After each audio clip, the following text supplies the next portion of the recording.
Boa noite a todos, então, os desencarnados também que nos acompanham, o pessoal que acompanha aí nas mídias sociais, né? Como falado, hoje a proposta da gente conversar um pouquinho sobre essa temática do espírito durante o sono. A gente não só entender o que acontece com o espírito durante esse momento, mas também entender um pouquinho melhor das sensações que a gente tem durante o sono, quando a gente acorda, o que se processa e como acontece isso aí, né? Para embasar a nossa conversa aí da noite de hoje, eu peguei essas duas questõezinhas que eu vou ler brevemente, para depois a gente começar a bater um papo e entender o que é colocado nessas questões. Para quem tem interesse, essa temática lá no Livro dos Espíritos tem no capítulo 8, ele é bem extenso, tem 55 questões e vai responder muitas daquelas curiosidades ou daquelas sensações, daqueles momentos que a gente experiencia durante o sono, né?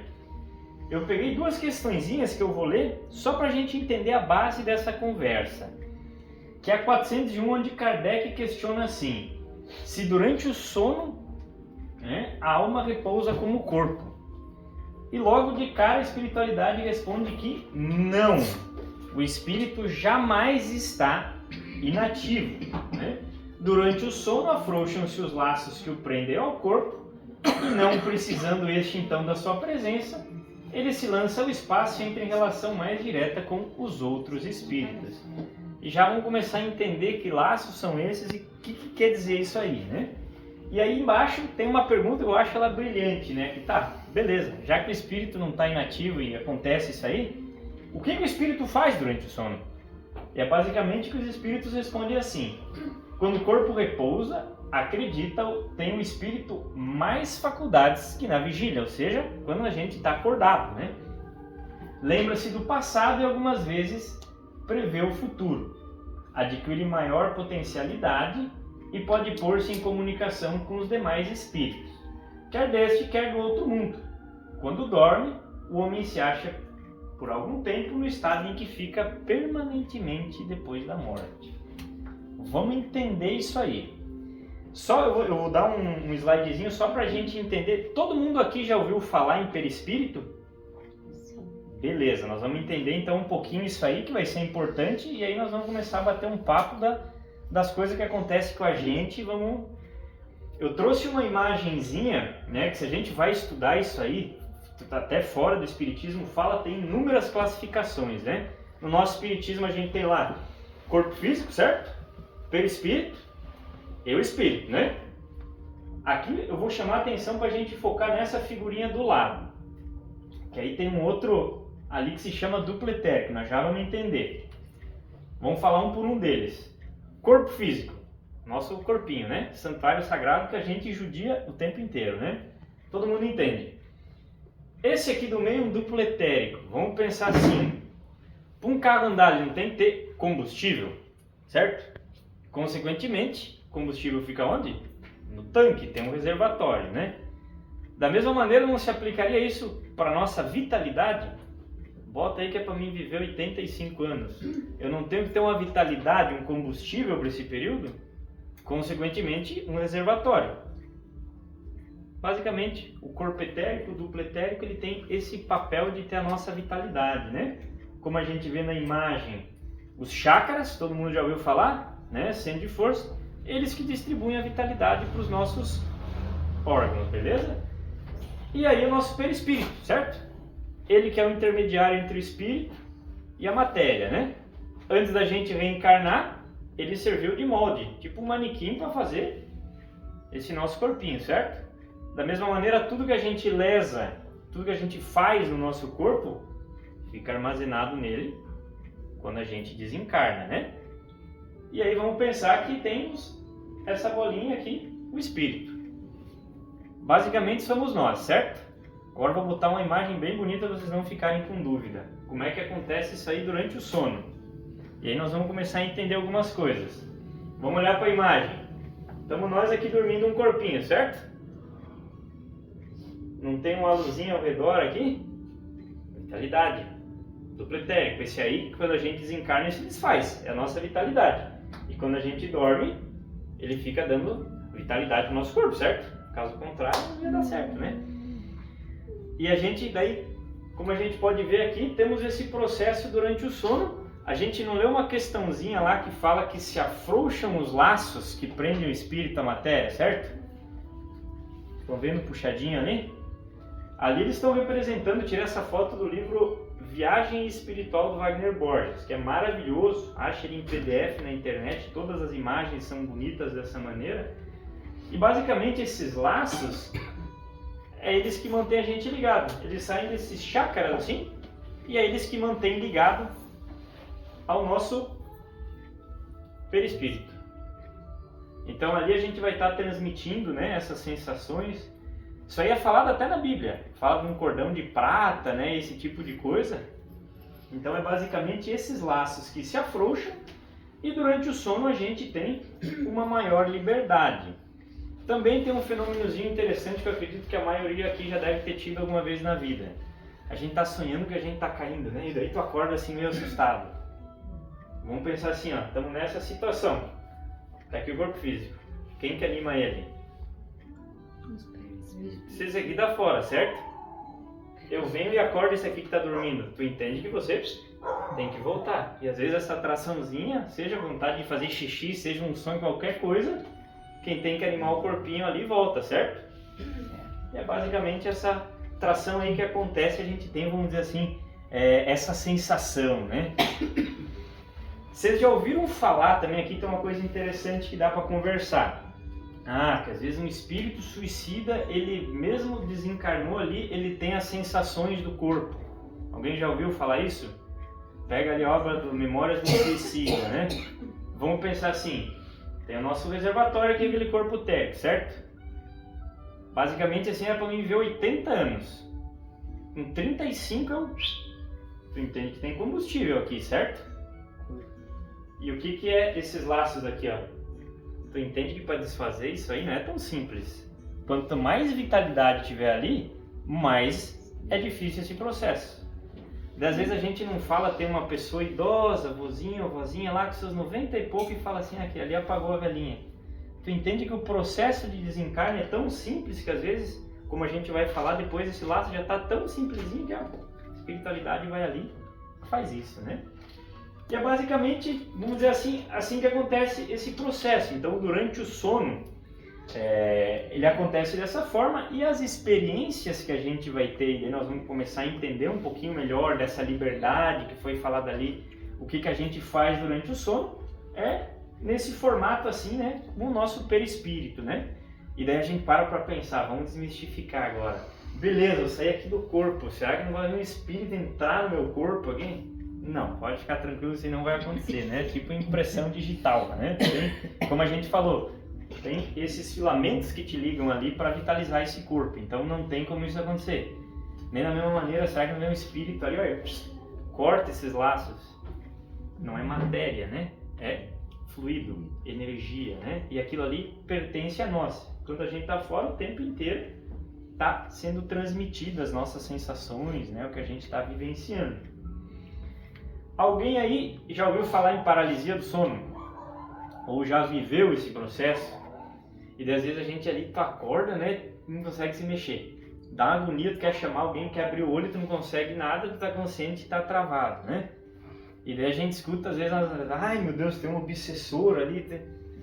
Vamos entender o que é esse processo, de uma maneira bem simples, certo? Vamos representar essa mesma foto. Estamos dormindo lá e eu me acordei com a paralisia do sono e não consigo me mexer. O que acontece? O corpo acordou.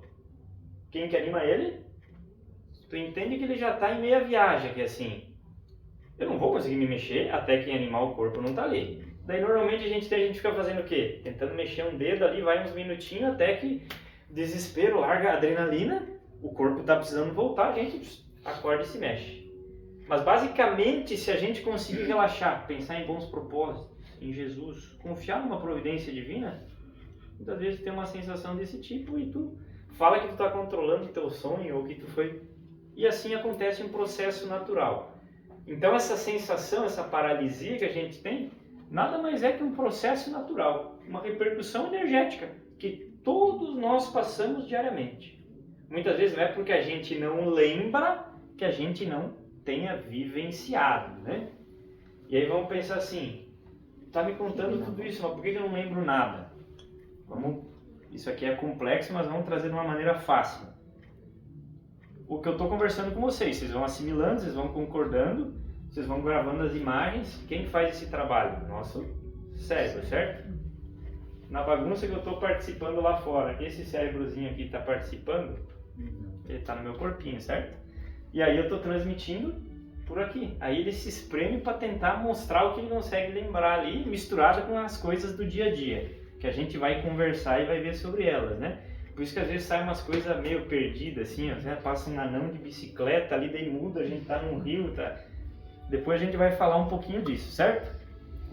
Dada essa pincelada para a gente entender mais ou menos como é que isso aí acontece, vamos começar a entrar no mérito da conversa aí, do que a gente faz, né? Porque lá eles falam que a gente tem uma liberdade, né? E que a gente faz determinadas coisas ali fora do corpo.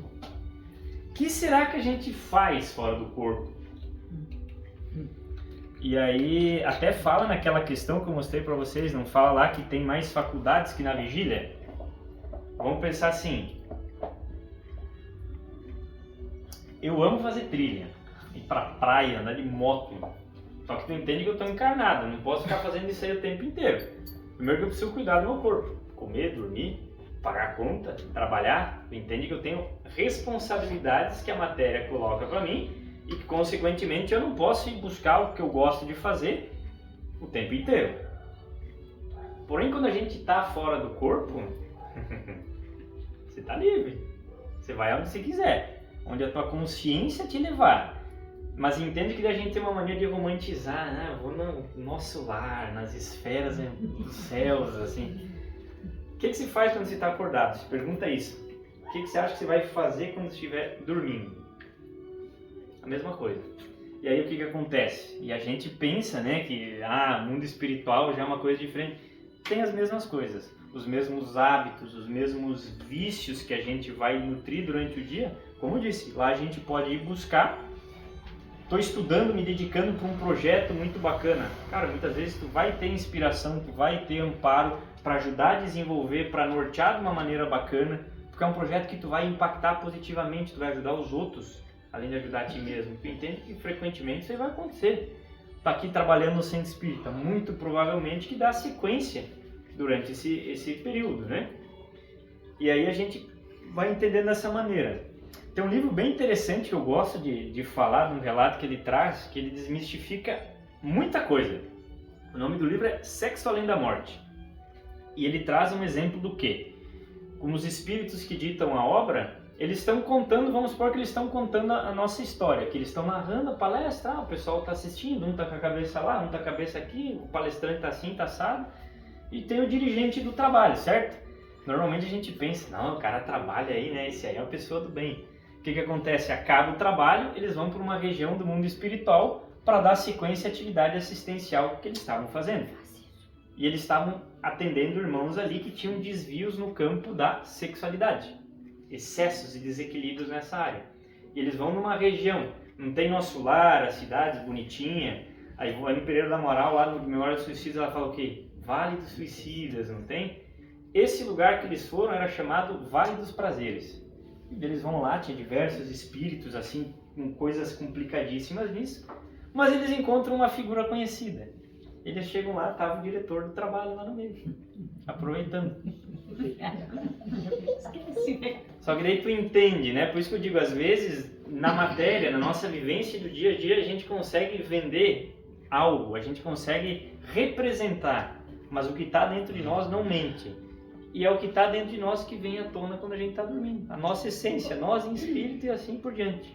Da mesma maneira, quando a gente fala, né, que os espíritos influenciam o nosso pensamento, assim por diante, tu entende que é dessa maneira que eles nos visualizam. A essência verdadeira, o nosso interior, né? Aquela engembração que a gente viu daqueles corpos espirituais, né?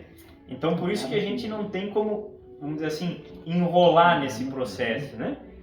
E aí, eis essa importância, né? Até o próprio Kardec dizia assim, felizes aqueles que vão dormir para o bem, né? Ou seja, a gente se preparar para dormir também, a gente vai conversar um pouquinho mais, o quanto isso influencia. Mas eu trouxe uma foto interessante ali do lado, um cadeirante. Será que essa pessoa aí, quando ela está dormindo, ela vai sair do corpo, ela vai sair na cadeira de roda? Não. A foto é daquele mesmo livro que eu falei, Viagem Espiritual do Wagner Borges, maravilhoso. E vamos pensar assim, claro, na criação não tem receita de bolo, tem muito amor envolvido e cada caso é um caso, certo? Mas na maioria das vezes, antes da gente reencarnar, quando a gente está com um determinado grau de consciência, muitas vezes a gente assume um protagonismo em escolher as próprias experiências que a gente vai passar. Só que o que acontece? A gente está desencarnado. Então a gente não está preocupado com o que a gente está preocupado agora, posição, status, mas sim aquilo que, no ponto de vista da vida verdadeira, espiritual, o nosso estado evolutivo como espírito imortal é importante. E aí muitas vezes não só limitação física, às vezes limitações intelectuais. Uma pessoa que está no estado de saúde ali, que nem conversa, muitas vezes a própria pessoa escolheu para conseguir, vamos dizer assim, superar um desequilíbrio. Às vezes na intelectualidade essa pessoa conseguiu evoluir muito e ok, mas do ponto de vista moral ainda ela peca, ela ainda se desequilibra, ela ainda não consegue utilizar para o bem a faculdade que ela desenvolveu. Muitas vezes por escolha entende uma necessidade, ela pode vir com uma limitação física dessa. E aí fora do corpo tu vê um espírito consciente, bem, mas que aquela limitação era tudo que o verdadeiro doente precisava, o espírito imortal. Então assim, muitas vezes, vamos dizer assim, se processam essas questões, né? Ainda acerca disso, tem uma história muito interessante que o Chico, se não me engano, acho que é uma história do Chico Xavier. Eu acho que o nome do livro é Lindos Casos de Chico Xavier, se não me falha a memória. Que ele vai visitar uma mãe lá no interior de Minas e ele leva um negocinho para fazer um evangelho, um pãozinho e tal. Carente, assim, uma senhora, já tinha determinada idade, já era meio debilitada da saúde, e ela tinha um filho de 15 anos e estava em estado vegetativo. O corpo de um homem, desenvolvido, mas é estado vegetativo, não saía da cama, né? Não tinha faculdades mentais, não falava, não interagia. E ali eles fizeram aquela conversa, pai, oração, fizeram o evangelho, e daí ela questionou o Chico nesse sentido de, como dizer, eu amo essa criatura, tudo, mas tipo, será que desencarnar não é o melhor para ele? Qual maneira que essa criatura tá aí, sabe? Sofrendo aí o tempo inteiro. E aí nisso encosta o famoso Emmanuel, né? O mentor do Chico Xavier do lado dele. Então tá, eu vou contar um pouquinho a história desse aí para vocês entenderem. E aí ele remete essa história daquela criatura numa aprovação coletiva nossa, demasiadamente recente, que é a escravidão. E o que acontece? Naquela época tinha os senhores do engenho, né, que mandavam nos escravos. O que fazia? Separava as famílias, vendia filho para um lado, pai para o outro, matava um. Imagina os horrores que ali aconteceram, né? E aquela criatura que ali estava havia assumido um papel desse, né, nessa última encarnação aqui, nessa época. E o que acontecia? Quando ele desencarnou, tu imagina a quantidade de gente que não tinha caído pau em cima dele. O ódio que tinha, né? E famílias e gente. E o que acontece? Por intercessão da mãe, que já tinha méritos, pediu um amparo para pelo menos ele conseguir melhorar. No mundo espiritual onde ele fosse, eu encontrar ele pela questão mental. Se ele reencarnasse bem, a gente não falou que é pelo pensamento, que é pelo interior que consegue encontrar aquela pessoa, botaram num corpinho que ele não consegue nem pensar direito, emitir, né, o magnetismo do pensamento. De maneira a qual a espiritualidade, enquanto ele passa aquele período encarnado, conseguiu trabalhar na base do amor com aqueles que tinham ódio, para ir perdoando, muitos iam seguindo. Então aquela criatura que viveu seus 15, 20, 25 anos naquela situação, estava no melhor lugar do mundo que ele tinha para estar. O lugar que era necessário para depois, quando ele desencarnar, primeiro sim, sem dúvida alguma, a dificuldade, porque passa dificuldades com essa limitação, né? Com o amor que ele recebeu ali, com tudo que ele pôde evoluir, ele desencarnar para daí ele ter condição de começar a concatenar e poder seguir em frente, né? E aí quando a gente passa a olhar com essa perspectiva para a criação, fica mais tranquilo a gente assimilar aquelas coisas, né? Que muitas vezes quando a gente olha com o olhar restrito da matéria, elas parecem meio estranhas assim, né? E a gente não consegue assimilar direito. E aí eu trouxe mais uma questãozinha que é bem interessante e dá pra gente bater um papo legal aí. que é a questão 407, ele pergunta assim, ó, se é necessário o sono completo para a emancipação do espírito. De fundo eu coloquei a foto ali, tipo um centro cirúrgico aí, que é legal a gente conversar. E para essa pergunta, olha o que a espiritualidade fala, né? Que não é necessário o sono completo. Basta que os sentidos entrem em torpor para que o espírito recobre a sua liberdade. Para se emancipar, ele se aproveita de todos os instantes de trégua que o corpo lhe concede, desde que haja a prostração das forças vitais, ou seja, o corpo está mais débil, né? Não precisa mais trabalhar na mesma intensidade, o espírito se desprende, tornando-se tanto mais livre quanto mais fraco for o corpo. Já ouviram falar nas experiências de quase morte? E tem várias delas aí que tu escuta, né? Pensa que o indivíduo basicamente morreu, o corpo parou. Então tu pensa a debilidade daquele corpo. O coração já não bateu, porque está muitas vezes imparado, ele está reanimando. Então tu entende que o que acontece? Aquele espírito saiu. E às vezes ele volta e conta tudo o que aconteceu. Muitas vezes do ponto de vista espiritual, que fala, tinha um portal, foi isso, foi aquilo. E muitas vezes até de como é que estava sendo feito o atendimento pela equipe ali que estava prestando socorro, né? Da mesma maneira, centro cirúrgico. Às vezes vai fazer uma cirurgia, tem que fazer o quê? Anestesiar. O que a anestesia vai fazer? Vai prostrar o teu corpo. Por isso que tem muita gente da mesma maneira que sai e conta até a piadinha que a equipe estava fazendo em cima da mesa ali. E às vezes que não gostou, porque era uma coisa que não devia estar falando naquele ambiente, né? Mas para deixar a conversa mais boa ainda, dá pra gente aprofundar isso aqui. Há um tempo atrás aí a gente não teve a Covid, certo? O que era uma preocupação que a gente ouvia no jornal, entrava num site de notícia para ver, que eles falavam ocupação de leito de UTI. Não tinha essa, tipo assim, meu Deus, está com as UTI ocupadas, né? E daí, às vezes tinha um ente querido, algum conhecido internado, o parâmetro da gente saber se estava bom ou ruim é se estava entubado ou não. Né? Será que está no tubo? Será que... E vamos pensar assim, para aquele cidadão ali estar entubado, ele vai estar sedado, certo? Um monte de medicamento para analgesia, para ele não ter dor, e o ventilador ali está respirando para ele. Será que não acontece isso aí que a gente está falando? E aí muitas vezes o que acontece?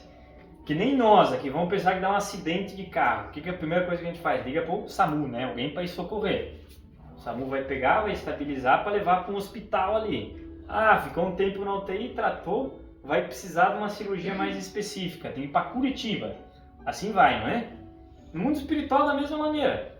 E vamos pensar assim, 10 vezes aquele nosso ente querido está ali, a gente não viu que tem aqueles laços lá no comecinho?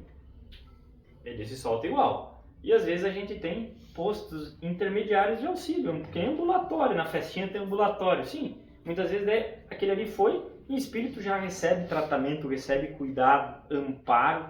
Aquelas correntes de oração que a gente via, maravilhoso. Tu tá dando substrato, energia, conteúdo para a espiritualidade trabalhar em cima e conseguir resolver coisa. Muitas vezes aquele ente querido foi para um posto de auxílio desse tipo, recebeu o tratamento, voltou, se recuperou, segue bem. Muitas vezes ele pode ter desencarnado. E aqui entra uma questão que a gente pensa de uma maneira, sem a gente menosprezar ou diminuir a dor de alguém, que só quem passa pela situação sabe o quanto é difícil e dolorido, né? Mas aí vamos pensar que muitas vezes aquele que a gente tanto ama está ali, passando por esse momento. E às vezes ele já está num postinho desse e está para ele desencarnar. Aqueles lacinhos que a gente viu já está assim, ó, bem soltinho, tem um e outro, está mais para lá que para cá. E daí a equipe médica às vezes vem conversar com a gente e fala, olha, do ponto de vista de tratamento, não tem mais o que fazer, não responde mais. O ideal é o que? A gente fazer conforto, a gente botar outras medidas aqui é para fazer sofrer. No nosso apego a gente não quer deixar ir, né? E a gente quer investir. Ou às vezes a consciência é pesada, a gente não aproveitou em vida como a gente gostaria, né? Ou muitas vezes aquele apego. E sim, somos seres em evolução. Mas daí o que acontece? Essa energia, esse apego que a gente coloca, muitas vezes dificulta um trabalho que já está ali na cara do gol, né? Muitas vezes já está em meio caminho andado, mas aquela energia a gente faz sofrer enquanto a gente sofre, né? Eis a importância desse aspecto do raciocínio, a fé raciocinada e lógica que a doutrina espírita nos propõe, né? Para a gente passar a olhar para as dificuldades e para as dores da vida com outros olhos. Ninguém, não é o centro espírita, não é o padre que a gente acompanha, não é o terapeuta, o psicólogo que vai vir e vai tirar a nossa dor, pelo contrário. Mas aqui a gente encontra o caminho, a força, o amparo necessário para ressignificar as nossas dores e os nossos problemas. Lidar com outra maneira, com um olhar de aprendizado, com coragem, com resignação, para passar por essas dificuldades.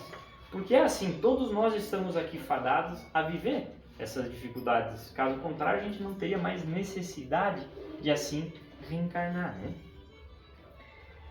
E aí a gente conversou bastante aí, contamos algumas questões, inclusive é bem interessante, agora eu lembrei, estou lendo um livro, é muito interessante nesse contexto, que se chama O Andarilho das Estrelas.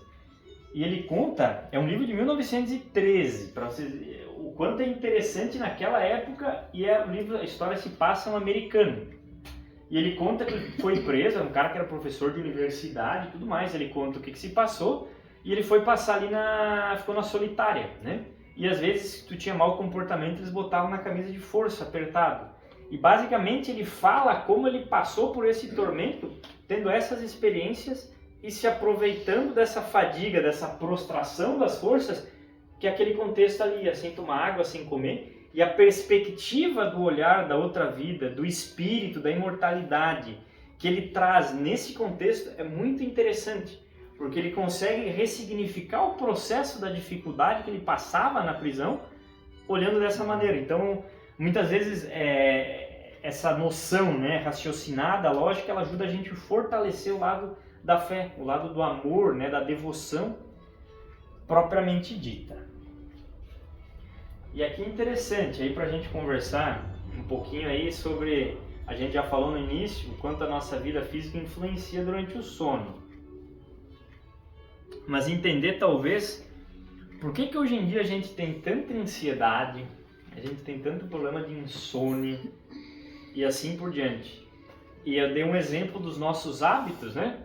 Que sim, eles se reproduzem quando a gente dorme em relação às coisas as quais a gente vai estar fazendo durante o sono, mas da mesma maneira a gente vai entender o quanto influenciam no processo do sono em si. Eu vou ler bem rapidinho esse trechinho, eu tirei da obra Iniciação Viagem Astral, daí nós já vamos conversar sobre ela aqui. Nesse trecho que eu peguei, um instrutor que acompanhava eles, ele fala assim, ó, a mente cria imagens, e conforme a intensidade da força mental, as formas astrais, ou seja, que a gente pensa, acompanham e obedecem ao seu dono, podendo mesmo ter a aparência de um ser vivente. Podemos, pois, viver rodeados pelas nossas próprias criações ou ideações, e em muitos casos, os nossos sonhos, os nossos encontros no mundo espiritual, são apenas ilusórios. Nesse caso, desgastamos o nosso psiquismo, porque ao invés de abrir forças espirituais, essas formas astrais, as nossas formas de pensamento, nossas filhas, sugam de nós alimentos energéticos, quais crianças sorvendo leite materno. Vamos falar em alguns aspectos aqui dos nossos comportamentos, do porquê que a gente acorda cansado, mas vamos falar um pouquinho desses encontros do mundo espiritual primeiro. Porque aí tem uma coisa interessante, vamos pensar assim. Lá naquele primeiro slide das questõezinhas ele fala, né, que o espírito se lança ao espaço, vai ter contato com outros espíritos, certo? Sim, a gente pode se encontrar com pessoas queridas nossas que já desencarnaram, familiares, sem sombra de dúvida que sim, isso acontece frequentemente, não é nenhuma novidade. Muitas vezes sim, o que a gente lembra como sonho, lembrando da pessoa, pode ser fragmentos de experiências que a gente viveu verdadeiramente com a pessoa. Fato. Agora vamos entender uma questão em relação a esses encontros. Tu entende que beleza, desencarnou quem eu gosto naquele exemplo ali que a gente deu da Covid, beleza. Eu entendi, eu consegui aceitar aquilo, consegui desapegar, procuro seguir a minha vida, sinto saudade, mas procuro entender e aguçar a minha fé. Beleza, tu entende que eu vou ter durante o sono um encontro desse? Eu vou encontrar um ente querido, eu vou reagir tipo, pô, que bacana, minha mãe, cara, ela tá tendo tratamento. Tu entende que vai fazer bem pra ela ver que eu fiquei bem, seguir? para mim a fé vai fazer bem porque eu estou olhando que a criação divina é bondosa e sim a vida continua. Então tu entende que para ambos os lados seria algo benéfico, certo? Agora faz sentido quando desencarnou alguém e eu ainda estou naquele apego, aquele desespero que eu não aceitei e que eu o tempo inteiro pensando e fazendo, o cara mantém tudo da pessoa que desencarnou em casa. Entenda que a pessoa que desencarnou, ela também passa por um período de recuperação. Ela não vai estar boa, que cada caso é um caso, claro, mas via de regra ela também precisa de um tempo para se recuperar. Vai fazer sentido eu nessa situação ter um encontro? Aí tu vai ver a pessoa do desespero, aquela loucura, e daí para quem está do lado de lá, vendo quem ela ama desesperado, sofrendo, que não siga em frente, vai ser benéfico? Não vai. Tem sentido? É só a gente pegar o próprio nosso lar. O André Luiz queria porque queria voltar para casa, né? E eles dão uma enroladinha, até que chega um dia, beleza, vamos para casa então. Quando ele já tinha condições, porque o que aconteceu? Ele chegou em casa, a mulher dele tinha casado de novo.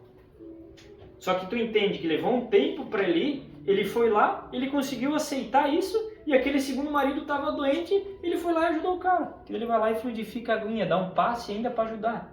Tu entende que o contexto faz sentido, que a pessoa está num estado evolutivo, emocional, espiritual de acordo, né? Então cabe a gente refletir nesse sentido, né? Essa questão desses encontros, desses processos que sem dúvida alguma eles acontecem com mais frequência que a gente imagina, mas entender a lógica de como é que isso aí vai se processar, né? E aqui essa questão que ele foi falado das nossas ideações, criações e assim por diante, né? Via de regra, qual que é o nosso hábito ali antes de dormir? Ficar lixando o dedo lá, né, no celular. Ou com a tela maior que essa aqui ligada, com a luz ligada, com o celular ligado e antes de dormir. A gente desliga tudo, deita e não dorme, né? Saturou a cabeça, né, aqui de pensamento e coisa que a gente vai dormir. Então, tá falando ali, as nossas criações, certo? Pensa que a gente volta lá naquela segunda imagem ali, vamos voltar aqui, ó, bem bonitinha, né, tudo limpinho. Pensa se aqui tivesse cheio de coisa que a gente tá pensando, é que nem eu tô dando a palestra, começar a jogar entulho aqui, jogar o resto de calçada, cimento aqui. Pensa que aqui vai estar cheio de pensamento. Quando a gente vai sair do corpo, né, a gente tá conversando, vai ser um negócio legal, tu vai conseguir tu vai ficar se debatendo no que tu mesmo tá pensando. E aí, esse bem bolado de coisa te gasta energia. E às vezes a gente não tem a sensação que é um soninho, parece que tu nem dormiu, né? E tu fica acordando o tempo inteiro, assim. Aí no outro dia o cara acorda, parece que o caminhão passou em cima. Verdadeiramente tem essa questão energética do que acontece nisso aqui, né? Então a importância da gente entender isso aí, se preparar efetivamente antes de dormir, tirar um tempinho para desacelerar a cabeça, cuidar o conteúdo, o que vai estar assistindo, o que vai estar lendo, o que vai estar compartilhando no WhatsApp lá. E tu entende que às vezes a gente tá pronto para ir dormir, daí vai lá, abre um vídeo que é alguma coisa revoltante. Aí tu entende que tu vai dormir bravo com ódio da outra pessoa. Consequentemente, isso aí vai se repercutir no teu sono, né? E muitas vezes a gente não entende que as dificuldades ali para dormir, dentre N motivos e fatores, né, que estão ali, a gente procurar cuidar o que tu come, né? O cara come uma feijoada antes de dormir, tu não vai dormir. Entende? Coisas básicas que a gente negligencia e esquece. Cuidar os pensamentos. Tu vê um conteúdo interessante, algo bacana que vai te colocar no clima mental, uma musiquinha que nem tá tocando ali para te relaxar. Procura já ir desligando luz, já sai fora do WhatsApp. Tu entende que são questões que vão auxiliar e tornar mais fácil esse processo, podemos dizer assim, né? Porque a nossa tendência, o que hoje em dia, né? Passado um tempo com ansiedade e com sono, a gente tende a tomar medicamento, buscar meios externos. Não estou julgando, criticando, longe disso, pelo amor de Deus, quem tem diagnóstico faz tratamento, muito pelo contrário, a gente mais é que deve seguir. Mas entenda que se a gente não passar a cuidar também desses aspectos, a coisa não vai funcionar. Vocês já ouviram falar que o sono tem ciclos, estágios, certo? Tem o sono, o REM, assim por diante. Tu entende que cada fasezinha daquelas ali é importante porque ela vai estar produzindo substâncias que vão estar agindo aqui dentro, reparando o nosso corpo, hormônios, substâncias psíquicas que vão dar um equilíbrio, vão reparar, vão fazer com que o famoso sono reparador, que a gente descanse, que o nosso corpo se sinta melhor e produza as substâncias que precisa. Muitas vezes, quando a gente medica, até eles chamam a classe dos medicamentos de hipnótico sedativo. Tu chumba, capota, entendeu? Mas tu vai passar por essas fases, daí tu acorda, tá com uma ressaca ali, tu fica meio grogue. Entende? Situações necessárias, ok, como a gente disse, precisa. Mas procurar cuidar, fazer essa higiene, né? Os nossos hábitos físicos, porque isso é cuidar do corpo. E se a gente tem um santuáriozinho sagrado que deixa a gente estar aqui, nada melhor do que a gente procurar cuidar dele. Ouvir o que eles nos falam através das dores, das doenças e assim por diante, né? E de maneira geral, então, a gente poder ter esse cuidado para o nosso processo do sono passar a ser mais uma oportunidade bendita da gente ser útil. Aquelas horas que a gente julgava perder ali dormindo, que é bom fazer um soninho, né? A gente consegue ser útil para quem está ao nosso redor. Então, assim, a proposta da conversa era essa.